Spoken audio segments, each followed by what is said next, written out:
মৰমৰ ছাত্ৰ ছাত্ৰীসকল, আজি আমি ক্লাছ 4 চতুৰ্থ শ্ৰেণীৰ অসমীয়া পাঠ্যপুথিত থকা অধ্যায় হৈছে কিমান 4, পাঠ হৈছে 2 আৰু পাঠটোৰ নাম হৈছে কি অভ্যাসৰ পৰিৱৰ্তন।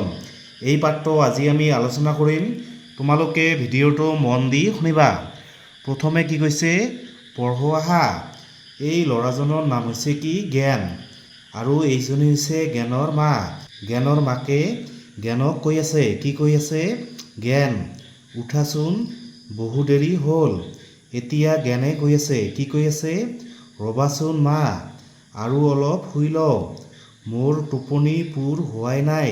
তাৰপিছত জ্ঞানে আহা কৈ উঠি আছে, টোপনিৰ পৰা উঠি আছে। এতিয়া তোমালোকে এই ছবিখনলৈ চোৱা। এইজন হৈছে জ্ঞানৰ দেউতা। জ্ঞানৰ দেউতাই কৈ আছে, কি কৈ আছে, তুমি গা নোধোৱাকৈয়ে খাবলৈ আহিলা যে। তাৰপিছত এতিয়া জ্ঞানে কৈ আছে, মোৰ দেৰি হৈছে দেউতা। মানে জ্ঞানে দেউতাক কৈ আছে, দেউতা মোৰ দেৰি হৈছে। জ্ঞানৰ মাকে কৈ আছে, কি কৈ আছে, আজি পালেং শাকেৰে মাছ ৰান্ধিছোঁ, খোৱা এতিয়া। তাৰপিছত এতিয়া জ্ঞানে কৈ আছে, নাই নাই, মই এইবোৰ নাখাওঁ, মোক চাওমিন বা বেলেগ কিবা দিয়া। জ্ঞানে মাকৰ পৰা চাওমিন বিচাৰি আছে। এতিয়া এই ছোৱালীজনীয়ে কৈ আছে, এই ছোৱালীজনী হৈছে জ্ঞানৰ বান্ধৱী। আজি মই ভাত দাইল আৰু শাক খাই আহিছোঁ, তুমি বাৰু কি খাই আহিছা? এতিয়া জ্ঞানে কৈ আছে, এইবোৰ খাই মই খুব বেয়া পাওঁ। তাৰপিছত এতিয়া বিদ্যালয়ত শিক্ষকে কৈ আছে, জ্ঞান তুমি কিয় ব্যায়াম কৰা নাই? এতিয়া জ্ঞানে কৈ আছে, ছাৰ মোৰ খুব ভাগৰ লাগি আছে। তাৰপিছত তোমালোকে এই ছবিখনত চোৱা। শিক্ষকে শ্ৰেণীকোঠাত কৈ আছে, কি কৈ আছে, স্বাস্থ্যকৰ খাদ্য আৰু নিয়মিত ব্যায়ামে আমাৰ কি উপকাৰ কৰে? এতিয়া এই ছোৱালীজনীয়ে উত্তৰ দি আছে, আমাৰ মগজু আৰু শৰীৰ সুস্থ সবল কৰি ৰাখে। মানে আমি স্বাস্থ্যকৰ খাদ্য আৰু নিয়মিত ব্যায়াম কৰিলে আমাৰ মগজু আৰু শৰীৰ সুস্থ সবল হৈ থাকে। তাৰপিছত এতিয়া জ্ঞানে মনে মনে ভাবি আছে, কি ভাবি আছে, এইবোৰ নকৰোঁ বাবেই মই সদায় ভাগৰুৱা হৈ থাকোঁ নেকি? এতিয়া তোমালোকে এই ছবিখনলৈ চোৱা। এই ল'ৰা ছোৱালীবোৰে মানে জ্ঞানক কৈ আছে, জ্ঞান খেলো আহা। জ্ঞানে কৈ আছে, তোমালোকেই খেলা, মোৰ গাটো ভাল লগা নাই। এতিয়া জ্ঞানে কৈ আছে, মা মোৰ পেটটো আকৌ বিষাইছে, গাটো বেয়া লাগিছে। এতিয়া জ্ঞানৰ দেউতাকে কৈ আছে, তোমাৰ অভ্যাসবোৰ সলনি কৰিব লাগিব দেই। তাৰপিছত এতিয়া জ্ঞানৰ মাকে কৈ আছে, কি কৈ আছে, ভাল ভাল খাদ্য খাব লাগিব, ব্যায়ামো কৰিব লাগিব। এতিয়া দৰৱ খাই লোৱা। এতিয়া তোমালোকে এই ছবিখনলৈ চোৱা। জ্ঞানৰ মাকে জ্ঞানক কৈ আছে, শুন, আজি তুমিও আমাৰ সৈতে খোজ কাঢ়িবলৈ ওলোৱা। এতিয়া জ্ঞানৰ দেউতাকে কৈ আছে, যোৱা জ্ঞান, সোনকালে দাঁতকেইটা ঘঁহি আহাগৈ। এতিয়া জ্ঞানৰ দেউতাকে জ্ঞানক কৈ আছে, এনেদৰে ৰাতিপুৱা 15-20 মিনিট খৰকৈ খোজ কাঢ়িব লাগে। এতিয়া জ্ঞানৰ মাকে কৈ আছে, ইমান লাহে লাহে নহয়, খৰকৈ খোজ কাঢ়া। জ্ঞানৰ দেউতাকে মানে জ্ঞানক কৈ আছে, জ্ঞান আজি মাৰাই যি ৰান্ধিছে তাকেই খোৱা। এতিয়া জ্ঞানে দেউতাকক কৈ আছে, হ'ব দেউতা। এতিয়া জ্ঞানৰ দেউতাকে জ্ঞানক কৈ আছে, বঢ়িয়া, তুমি যথেষ্টখিনি উন্নতি কৰিছা। এইজনী হৈছে জ্ঞানৰ বাইদেউ। জ্ঞানৰ বাইদেৱে জ্ঞানক কৈ আছে, কি কৈ আছে, জ্ঞান আজি দাইল ভাতেৰে ভাত খাই কেনেকুৱা লাগিছে? এতিয়া জ্ঞানে কৈ আছে, এইকেইদিন এনেকৈ খাই খুব ভাল লাগিছে। তাৰপিছত এতিয়া তোমালোকে তলৰ ছবিখনলৈ চোৱা। শিক্ষকে মানে সুধি আছে, তোমালোকৰ কোনে কোনে 3বিধ সেউজীয়া শাক পাচলিৰ নাম ক'ব পাৰিবা? জ্ঞানে উত্তৰ দি আছে, কি উত্তৰ দি আছে, ঢেকীয়া, পালেং শাক আৰু তিতা কেৰেলা। বাকী ল'ৰা ছোৱালীবিলাকে বা বা কৈ আছে, জ্ঞানক বা বা দি আছে। তাৰপিছত জ্ঞানে তেওঁৰ পঢ়া টেবুলৰ ওচৰত এনেকৈ এখন চাৰ্ট বনাই আঁৰি থৈছে। ইয়াত কি লিখা আছে, প্ৰথমে ক নম্বৰ নিয়মিত সেউজীয়া শাক পাচলি ফল মূল খাম। তাৰপিছত খ নম্বৰ সদায় খোজ কাঢ়িম। গ নম্বৰ সময়ে সময়ে পানী খাম। আৰু ঘ নম্বৰ বাহিৰা খাদ্য নাখাওঁ। জ্ঞানে এইবিলাক এনেকৈ আঁৰি থৈছে। ছাত্ৰ ছাত্ৰীসকল, এতিয়া আমি পাঠটোৰ অনুশীলনীৰ প্ৰশ্ন উত্তৰসমূহ আলোচনা কৰিম। প্ৰথমে ১ নম্বৰ তলত দিয়া প্ৰশ্নকেইটাৰ শুদ্ধ উত্তৰটো বাছি উলিয়াই সঠিক বৃত্তটো পূৰ কৰা। প্ৰথমে জ্ঞানে ৰাতিপুৱা বহু দেৰিলৈ কিয় উঠা নাছিল? ইয়াৰ শুদ্ধ অপশ্যন কোনটো হ'ব? অপশ্যন খ, টোপনি পূৰ নোহোৱাৰ বাবে। তাৰপিছত জ্ঞানে কিয় পঢ়াশালীত ব্যায়াম কৰা নাছিল? ইয়াৰ শুদ্ধ অপশ্যন কোনটো হ'ব? অপশ্যন গ, তাৰ খুব ভাগৰ লাগি আছিল বাবে।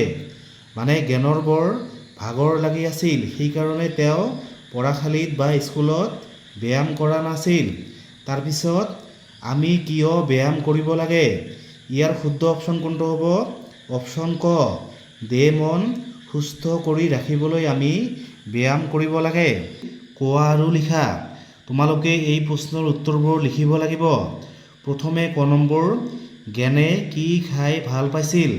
তোমালোকে ইয়াৰ উত্তৰটো লিখিবা যে জ্ঞানে চাওমিন খাই ভাল পাইছিল। তাৰপিছত খ নম্বৰ জ্ঞানৰ বান্ধৱীজনীয়ে কি খাই বিদ্যালয়লৈ আহিছিল? জ্ঞানৰ বান্ধৱীজনীয়ে ভাত দাইল আৰু শাক খাই বিদ্যালয়লৈ আহিছিল।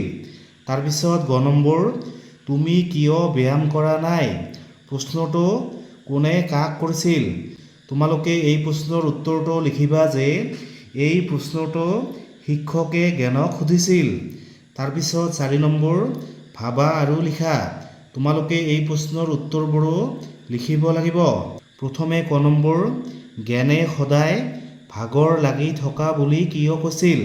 তোমালোকে এই প্ৰশ্নৰ উত্তৰটো লিখিবা যে জ্ঞানে নিয়মিত শাক পাচলি ফল মূল খোৱা নাছিল আৰু ব্যায়ামো কৰা নাছিল, সেইবাবে জ্ঞানে সদায় ভাগৰ লাগি থকা বুলি কৈছিল। তোমালোকে এই প্ৰশ্নৰ উত্তৰটো এনেকৈ লিখিবা। তাৰপিছত খ নম্বৰ দেউতাকে জ্ঞানক ব্যায়াম আৰু খেলা ধূলা কৰিবলৈ কিয় উপদেশ দিছিল? তোমালোকে ইয়াৰ উত্তৰটো লিখিবা যে দেহ মন সুস্থ কৰি ৰাখিবলৈ দেউতাকে জ্ঞানক ব্যায়াম আৰু খেলা ধূলা কৰিবলৈ উপদেশ দিছিল।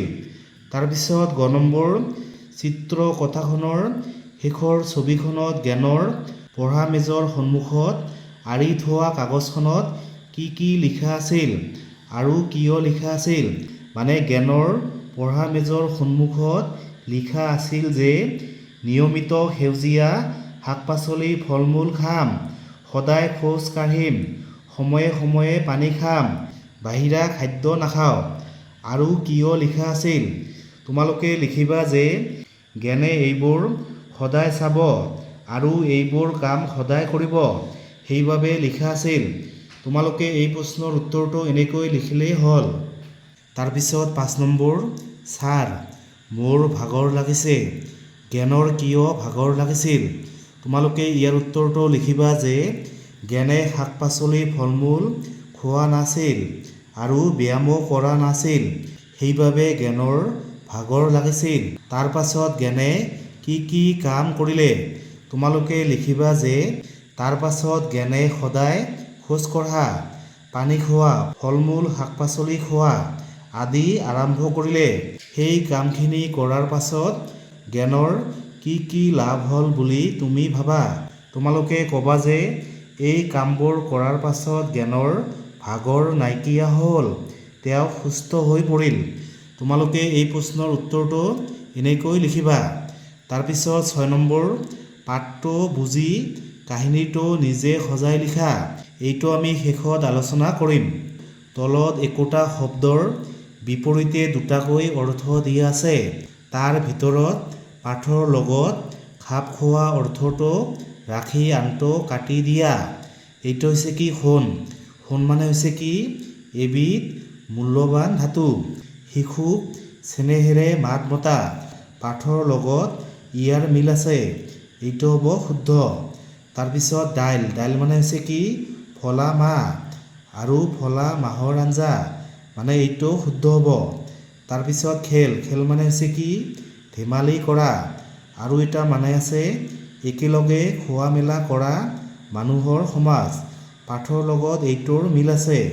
তাৰপিছত পালেং মানে হৈছে কি এবিধ শাকৰ নাম, মানে পালেং শাক, আৰু পালেং মানে হৈছে কি শোৱা বিচনা, এইটো শুদ্ধ হ'ব। তাৰপিছত 8ৰ ক কি কৈছে পঢ়া। এইবোৰ তোমালোকে পঢ়িবা। এইবোৰ নকৰো বাবেই মই সদায় ভাগৰুৱা হৈ থাকো নেকি? সংলাপটোত থকা ভাগৰুৱা শব্দটো ভাগৰ শব্দৰ লগত উৱা যোগ হৈ গঠিত হৈছে, অৰ্থাৎ ভাগৰ যোগ উৱা কি হ'ল ভাগৰুৱা। সেইদৰে ৰণ যোগ উৱা কি হ'ল ৰুণোৱা। তাৰপিছত খ নম্বৰ তলৰ শব্দবোৰ ভাঙি লিখা। এইবিলাক তোমালোকে এনেকৈ ভাঙি লিখিবা। এইটো হৈছে কি ঘৰুৱা, কি হ'ব ঘৰ যোগ উৱা কি হ'ল ঘৰুৱা। এইটো হৈছে পলসুৱা, এইটো ভাঙিলে কি হ'ব পলস যোগ উৱা কি হ'ল পলসুৱা। এইটো হৈছে সাৰুৱা, সাৰ যোগ উৱা কি হ'ল সাৰুৱা। জাবৰ যোগ উৱা কি হ'ল জাবৰুৱা। তাৰপিছত 9ৰ ক তলত জ্ঞানৰ মাকে কোৱা কথাখিনিলৈ মন কৰোঁ আহাচোন। তোমালোকে এইবোৰ মানে পঢ়িবা। জ্ঞানৰ দেউতাকে কৈছিল, কি কৈছিল? এনেদৰে ৰাতিপুৱা 15-20 মিনিট খোজ কাঢ়িব লাগে। তাৰপিছত জ্ঞানৰ মাকে কৈছিল, কি কৈছিল? ইমান লাহে লাহে নহয়, খৰকৈ খোজ কাঢ়া। ইমান লাহে লাহে নহয়, খৰকৈ খোজ কাঢ়া। ইয়াত লাহে লাহে আৰু খৰকৈ শব্দ দুটাই খোজ কঢ়া ক্ৰিয়াপদৰ অৱস্থা বা গুণ বুজাইছে। এতিয়া তলত দিয়া বাক্যকেইটালৈ চোৱা। বেগাই যোৱা, কেনেকৈ যোৱা মানে বেগাই যোৱা। তাৰপিছত জোৰকৈ ধৰিম, কেনেকৈ ধৰিম জোৰকৈ ধৰিম। বেগাই আৰু জোৰকৈ এইবিলাক হৈছে কি ক্ৰিয়া বিশেষণ। তোমালোকে মনত ৰাখিবা। ক্ৰিয়াটোক কেনেকৈ বুলি প্ৰশ্ন কৰিলে যিটো উত্তৰ পোৱা সেইটোৱে ক্ৰিয়া বিশেষণ। বেগাই যোৱা, এইটো হৈছে কি যোৱা, এইটো হৈছে কি ক্ৰিয়াপদ। তোমালোকে ক্ৰিয়াপদ বুজি পোৱা যিবিলাক পদে কোনো এটা কাম কৰিবলৈ কয় সেইটোৱে হৈছে কি ক্ৰিয়াপদ। যোৱাটো হৈছে এটা ক্ৰিয়াপদ। এতিয়া যদি আমি প্ৰশ্ন কৰোঁ কেনেকৈ যোৱা, ইয়াৰ উত্তৰ কি হ'ব বেগাই যোৱা। এই বেগাইটো হৈছে কি ক্ৰিয়া বিশেষণ। তোমালোকে মনত ৰাখিবা। তাৰপিছত জানো আহা। ক্ৰিয়াৰ গুণ অৱস্থা প্ৰাবল্য বুজোৱা পদবোৰে ক্ৰিয়া বিশেষণ। যিবিলাক পদে ক্ৰিয়াপদৰ গুণ অৱস্থা আৰু প্ৰাবল্য বুজায় সেইবিলাকে হৈছে ক্ৰিয়া বিশেষণ। তলৰ দফাটো পঢ়ি দফাটোত থকা ক্ৰিয়া বিশেষণকেইটাৰ তলত আঁচ টনা। আজি বিদ্যালয়ৰ পৰা লৰালৰিকৈ আহিলোঁ। কেনেকৈ আহিলোঁ লৰালৰিকৈ, এইটো হৈছে কি ক্ৰিয়া বিশেষণ। তাৰপিছত ঘৰ পায়েই খেলপথাৰলৈ দৌৰি দৌৰি গ'লোঁ। কেনেকৈ গ'লোঁ দৌৰি দৌৰি। তেনেতে ধাৰাসাৰে বৰষুণ দিবলৈ আৰম্ভ কৰিলে। কেনেকৈ বৰষুণ দিবলৈ আৰম্ভ কৰিলে ধাৰাসাৰে। এইটো হৈছে কি ক্ৰিয়া বিশেষণ। সেইবাবে আমি সোনকালে খেলা সামৰি হেপাই ফোপাই ঘৰলৈ উভতিলোঁ। সোনকালে এইটো হৈছে ক্ৰিয়া বিশেষণ, আৰু হেপাই ফোপাই এইটো হৈছে কি ক্ৰিয়া বিশেষণ। তলৰ ক্ৰিয়া বিশেষণকেইটা ব্যৱহাৰ কৰি বাক্য ৰচনা কৰা। তোমালোকে এইবিলাক শব্দেৰে বাক্য বনাব লাগিব। এইটো হৈছে কি মনে মনে। তোমালোকে লিখিবা যে সীতাই মনে মনে কান্দিলে। তাৰপিছত এইটো হৈছে কি লাহে ধীৰে। তোমালোকে লিখিবা যে ককাই লাহে ধীৰে খোজ কাঢ়ে। তাৰপিছত এইটো হৈছে ৰমক জমককৈ।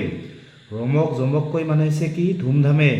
তোমালোকে লিখিবা যে তেওঁ ৰমক জমককৈ বিয়া পাতিলে। তাৰপিছত এইটো হৈছে কি টপৰাই। টপৰাই মানে হৈছে কি সোনকালে বা খুব জোৰেৰে। ল'ৰাজনে টপৰাই দৌৰিলে। তোমালোকে এনেকৈ বাক্য ৰচনা কৰিবা। তাৰপিছত কি কৈছে জানো আহা। তোমালোকে কিতাপত এইখন নিজে বানান কৰি কৰি পঢ়িবা। খেল ধেমালি যোগাসন প্ৰাণায়াম আদিয়ে আমাৰ দেহ মন মগজু সুস্থ কৰি ৰাখে। এইবোৰে ভালকৈ উশাহ নিশাহ লোৱাত, মন শান্ত কৰি ৰখাত, ৰোগ প্ৰতিৰোধ কৰাত, শৰীৰৰ শক্তি বৃদ্ধি কৰাত আমাক সহায় কৰে। প্ৰতিদিনে যোগাসন কৰিলে পঢ়া শুনাত আমাৰ মনোযোগ বাঢ়ে আৰু মন প্ৰফুল্ল হৈ থাকে। সেইবাবে আমি সকলোৱে যোগাসন কৰা উচিত। প্ৰতি বছৰে 21 জুন তাৰিখে আন্তৰ্জাতিক যোগ দিৱস পালন কৰা হয়। তোমালোকে এইটো মনত ৰাখিবা, 21 জুন তাৰিখে যোগা দিৱস পালন কৰা হয়। তাৰপিছত 10 নম্বৰ, ওপৰৰ যোগাসনৰ ছবিবোৰ চোৱা। সেই আসনবোৰৰ ভিতৰত যিবোৰ তুমি কৰা, সেইবোৰৰ কাষৰ বৃত্তটোত শুদ্ধ চিন দিয়া। ডাঙৰৰ সহায় লৈ আসনবোৰৰ নাম জানি লৈ লিখা। এইটো হৈছে কি? পদ্মাসন। পদ্ম মানে হৈছে কি? পদুম ফুল। এই মানুহজনে পদুম ফুলৰ নিচিনাকৈ বহিছে, সেইকাৰণে এই আসনটোৰ নাম হৈছে কি? পদ্মাসন। এইটো হৈছে ত্ৰিকোণাসন, 3টা কোণ হৈছে। এইটো হৈছে কি? ভুজংগাসন। আৰু এইটো হৈছে কি? বৃক্ষাসন। মানুহজন মানে বৃক্ষৰ নিচিনা হৈছে। বৃক্ষ মানে হৈছে কি? গছ। তোমালোকে আসনৰ নামবোৰ মনত ৰাখিবা। তাৰপিছত 11 নম্বৰ পঢ়া। তোমালোকে এইবিলাক নিজে পঢ়িবা। কি কৈছে? শৰীৰৰ পুষ্টি, মনৰ তুষ্টি। জ্ঞানৰ খাদ্যাভাস সলনি হোৱা দেখি ককাকে বৰ সন্তোষ পালে। তাক ওচৰলৈ মাতি আনি মূৰত হাত বুলাই উপদেশ দি ক'লে, মানে ককাকে জ্ঞানক কৈ আছে, কি কৈ আছে? পষেকত খাবা কেহা আৰু তিতা, মাহেকত লাৰু পিঠা, ছালৰ কাৰণে টেঙা ফল ভাল, হাড়ৰ বাবে মিঠা। পষেক মানে হৈছে কি? 15 দিনত। মানে 15 দিনৰ মূৰে মূৰে আমি কেহা আৰু তিতা খাব লাগে। আইতাকে জ্ঞানক দুগালত চুমা খাই আশীৰ্বাদ দি ক'লে, আইতাকে জ্ঞানক কৈ আছে, থাকিবা হাঁহি নাখাবা বাহি।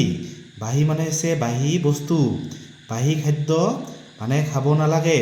কৰিবা কৈক শ্ৰম, খাব লাগে দুগ্ধ, হ'ব লাগে শুদ্ধ, তেহে আঁতৰিব শ্ৰম। তাৰপিছত জ্ঞানে ককাক আইতাকক কথা দিলে। এতিয়া জ্ঞানে ককাক আৰু আইতাকক কৈ আছে, কি কৈ আছে? খাৱন খোৱন চলন ফুৰণ, মানিম সদায় সদাচাৰ, আনৰ প্ৰতি সদ্ভাৱ প্ৰীতি, ৰাখি কৰো অংগীকাৰ। তোমালোকে এইবিলাক নিজে পঢ়িবা। তাৰপিছত 12 নম্বৰ, তুমি সদায় কি কৰি ভাল পোৱা? তুমি সদায় কৰা, কেতিয়াবা কৰা আৰু কেতিয়াও নকৰা কামৰ সোঁফালে শুদ্ধ চিন দিয়া। এইবিলাক তোমালোকে নিজে কৰিবা। প্ৰথমে ক নম্বৰ, মই শাক পাচলি খাই ভাল পাওঁ। আমি সদায় শাক পাচলি খাওঁ। তাৰপিছত খ নম্বৰ, মই মাংস খাই ভাল পাওঁ। আমি কেতিয়াবা কেতিয়াবাহে মানে মাংস খাওঁ। তাৰপিছত মই ছবি আঁকি ভাল পাওঁ। আমি মাজে সময়ে ছবি আঁকো। তাৰপিছত মই খেলি ভাল পাওঁ। আমি সদায় খেলোঁ। মই ফুৰি ভাল পাওঁ। আমি কেতিয়াবা কেতিয়াবা মানে ফুৰিবলৈ যাওঁ। মই কিতাপ পঢ়ি ভাল পাওঁ। আমি সদায় কিতাপ পঢ়োঁ। তাৰপিছত সাধু শুনি মোৰ ভাল লাগে। আমি কেতিয়াবা কেতিয়াবা মানে সাধু শুনো। তাৰপিছত মই ব্যায়াম আৰু যোগাসন কৰি ভাল পাওঁ। আমি সদায় ব্যায়াম আৰু যোগাসন কৰিব লাগে। তাৰপিছত মই অভিনয় কৰি ভাল পাওঁ। আমি কেতিয়াবা কেতিয়াবাহে অভিনয় কৰোঁ। তাৰপিছত মই গাখীৰ আৰু ফল মূল খাই ভাল পাওঁ। আমি সদায় গাখীৰ আৰু ফল মূল খাব লাগে। মই গান শুনি ভাল পাওঁ। আমি সদায় গান শুনো। তাৰপিছত মই কবিতা আবৃত্তি কৰি ভাল পাওঁ। আমি মাজে সময়ে কবিতা আবৃত্তি কৰোঁ। তাৰপিছত 13 ক, তলৰ দফাটো পঢ়া। বিবেক আৰু মাধুৰ্য 4ৰ্থ শ্ৰেণীৰ ছাত্ৰ। বিবেকে পুৱা শুই উঠি সদায় দাঁত ঘঁহি উঠি এগিলাচ পানী খায়। কিছু সময় পঢ়া শুনা কৰি গা ধুই ভাত খাই পৰিষ্কাৰ কাপোৰ পিন্ধি স্কুললৈ যায়। সি নিজৰ পঢ়া কিতাপ পত্ৰবোৰ বৰ পৰিপাটিকৈ ৰাখে। শিক্ষকে কৰিবলৈ দিয়া গৃহ কৰ্মবোৰ বৰ সুন্দৰকৈ কৰে। সেইবাবে শিক্ষকসকলে তাক প্ৰশংসা কৰে। আনহাতে চাফ চিকুণকৈ থকাৰ প্ৰতি মাধুৰ্যৰ কোনো ধাউতি নাই। শিক্ষকে প্ৰায়ে তাক পৰিষ্কাৰ থাকিবলৈ, দাঁত ঘঁহিবলৈ, নখ চুলি কাটিবলৈ সোঁৱৰাই থাকিব লাগে। আনকি মধ্যাহ্ন ভোজন খোৱাৰ পৰতো সি প্ৰায়ে হাত ধুবলৈ পাহৰে।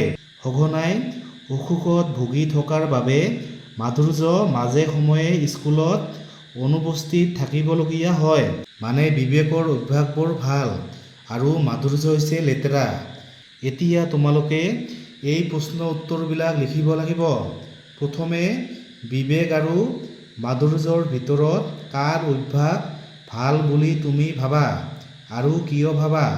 তোমালোকে লিখিবা যে বিবেক আৰু মাধুৰ্যৰ ভিতৰত মানে বিবেকৰ অভ্যাস মই ভাল বুলি ভাবোঁ, কাৰণ বিবেক মানে পৰিষ্কাৰ পৰিচ্ছন্ন হৈ থাকে। তাৰপিছত চাফ চিকুণকৈ থাকিলে আমাৰ কি কি লাভ হয়? তোমালোকে লিখিবা যে চাফ চিকুণকৈ থাকিলে আমাৰ অসুখ নহয়, ফলত ঠিকমতে আমি আমাৰ কামবোৰ কৰিব পাৰোঁ।